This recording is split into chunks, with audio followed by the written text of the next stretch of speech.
What an incredible win. For more on that, we welcome in the Bulldogs sideline reporter Cam Worrell. And Cam, where do you want to start with this? Jake Kaner coming back from injury. He completes his last 6 throws, 10 of 11.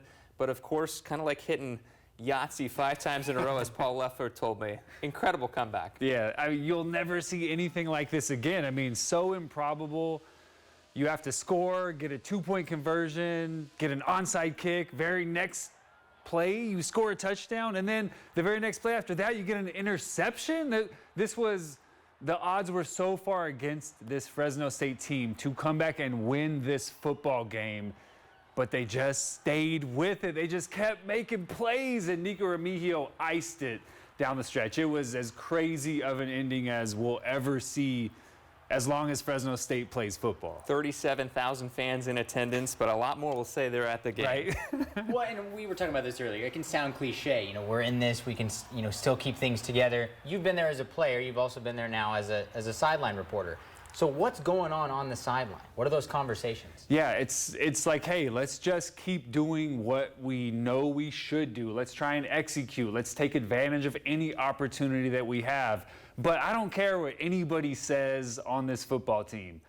You're down 28-10 in the fourth quarter. You're down 2 possessions with a minute left. You don't really believe that you can come back and do it. It takes a miracle for you to actually accept that that is possible. And that's what Fresno State got last night, a miracle comeback victory. We talked about this leading into the week, but they're in the hunt for the Mountain West title game despite that terrible start to the season.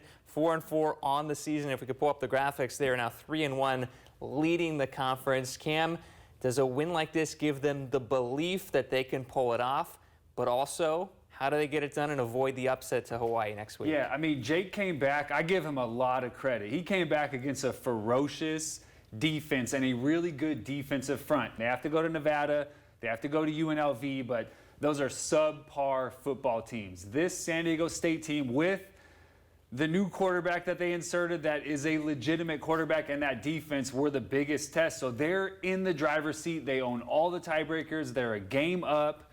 They just have to execute and take care of business down the stretch. But yeah, you believe that you're a team of destiny after a comeback win like this. Last night, though, -3 rushing yards. Hainer under duress pretty much the whole night. So what are some things they still need to improve on if they want to avoid those upsets? Yeah, I mean, they have to handle pressure offensively a little bit better. San Diego State was multiple up front. They were moving guys around.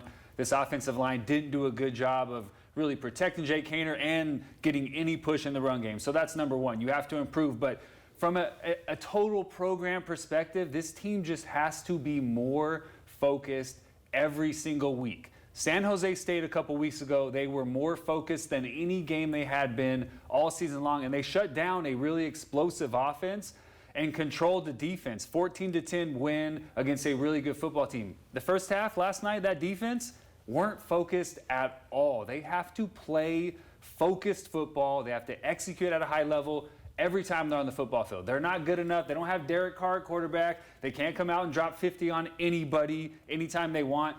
Every phase of the game has to stay focused all game long for them to continue this road to the Mountain West Championship, which they will be in back in Boise in December. That defense certainly turned things around with 6 takeaways. But Cam, coming back to this comeback, help us contextualize this. You've been a part of some great ones, obviously that 1982 Cal Bowl, but where does this kind of rank in your eyes? I've never seen anything like this. I've been around a lot of football. I've played a lot of football. The Bears, you are who we thought they were game on Monday Night Football. Devin Hester, I was part of that game, but nothing compares to this other than this Cal Bowl. 1982, Fresno State down 21 in the fourth quarter. Jeff Tefford had thrown 4 interceptions, and they come back to score 22 unanswered points, just like this Fresno State team did last night to win the Cal Bowl. Vince Wesson catching a pass with 11 seconds left to put this one away. I mean, that was a historic victory. We're still talking about it 40 years later. This is the type of win with all odds against this team that people will continue to talk about. And just like Jeff Tefford said last night, hundreds of thousands of people have told him they were there. Hundreds of thousands of people will say that they were there at the end last night, even though there was maybe 5,000 people in the stands left at the end. He was a part of an incredible comeback. He was on the sidelines for another one last night. Cam Worrell, thanks so much for the time. Yes, sir.